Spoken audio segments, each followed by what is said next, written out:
উপরে টান দিবেন না ভাই, একটি হাদিস শুনে যান।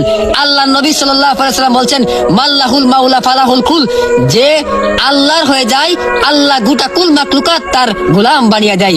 বলখের বাদশা ইব্রাহিম ইবনে আদম একদিন সুই সুতা দিয়ে কাজ করেছিলেন সাগরের কিনারায়। হঠাৎ করে সুই পড়ে গেছেন। তার রাজ্যের সিংহাসনের বন্ধুরা বলেছেন, চলেন আপনাকে আমি রাজ্য ফিরাই দিব। বলে না।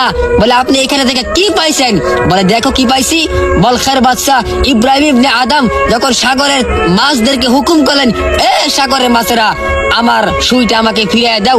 সাগরের মাছকে হুকুম করতে দেরি, আল্লাহর হুকুমে তারা হাজার হাজার মাছ স্বর্ণের সুই নিয়া বলখের বাদশার কাছে হাজির হয়ে গেল। আরেকটি মাছ বলখের বাদশার আসল সুই নিয়া হাজির হয়ে গেল। এটাই হলো দুনিয়ার রীতি।